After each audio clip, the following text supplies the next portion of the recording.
High School Theater Workshop's spring musical this year is Guys and Dolls, which is a Broadway classic. The show is going to be March 17th and 18th at 7 p.m. and Sunday at 2 p.m., Sunday the 19th. And Guys and Dolls is just one of those completely classic Broadway shows. It's a Broadway comedy with great music, a lot of humor.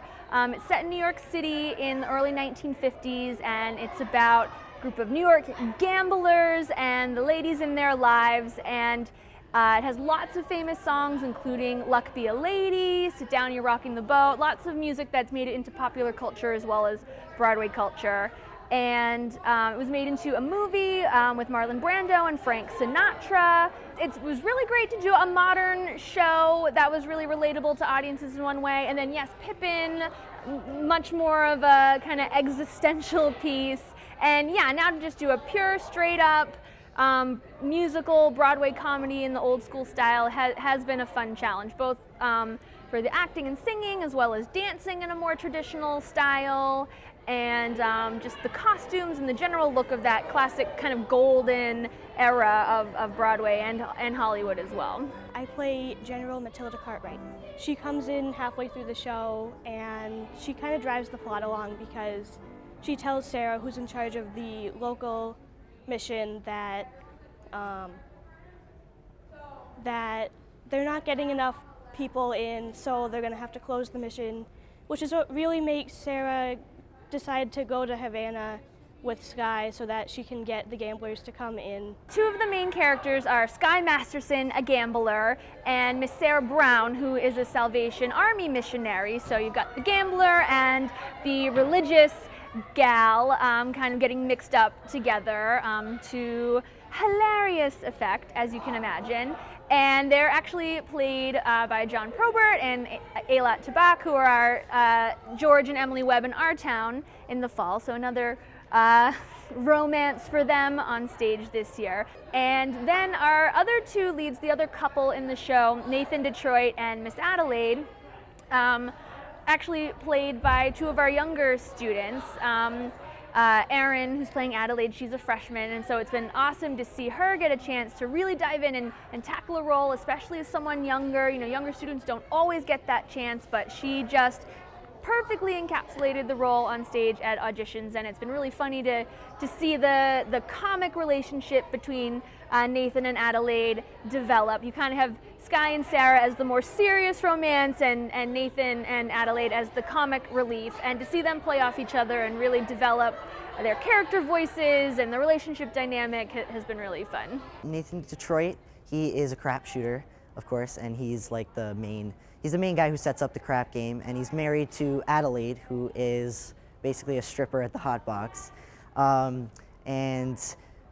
character is like a short person, and then Adelaide, the character Erin, who plays Adelaide, is very tall, so it's gonna be kind of funny to see the height difference there.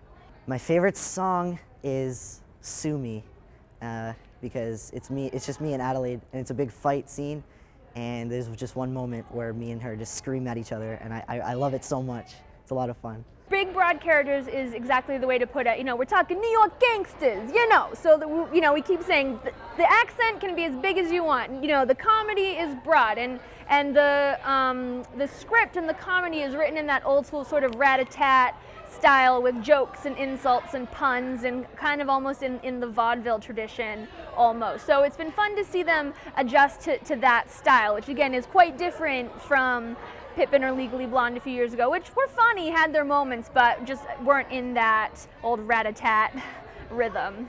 Big Julie is this mobster from Chicago who comes to play dice with the other people, and he's a bit of a threat to the other characters because it's mentioned that he silenced a few people who bugged him. It's pretty fun. I like the 50s style dance and music, and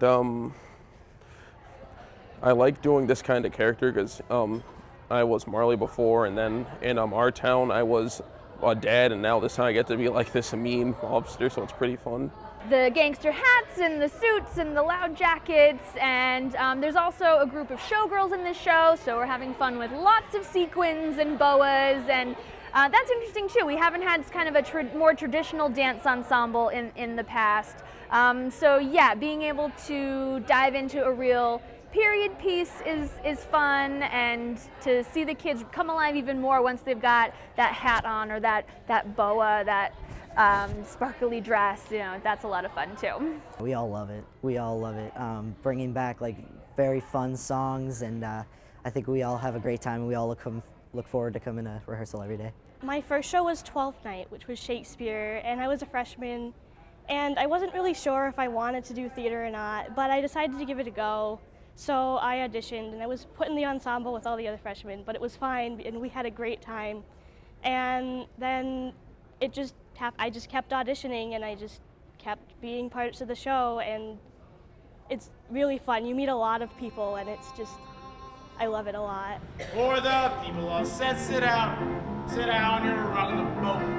People all said sit down, you're rocking the boat. Big showstopper in Act 2 is Sit Down, You're Rockin' the Boat, which is a great dance number. That's a really popular song, which has been running on repeat in my head for months, and I'm not sick of it yet, so that's good. So that one's gonna be a lot of fun, and we have another younger student, Tadiwa, playing that role of Nicely Johnson, and again, it's been great to see these younger kids finally have a chance to shine. I think the best song in the show is Sit Down, You're Rockin' the Boat. I think it's one where both the cast and the audience can really get into. There are just so many good moments in it, it's hard to pick just one. All in all, it's just regarded as one of the greatest and most well-written shows in Broadway. It's actually been called the perfect musical comedy, so we're really looking forward to bringing all that wonderful material to the Milford audience.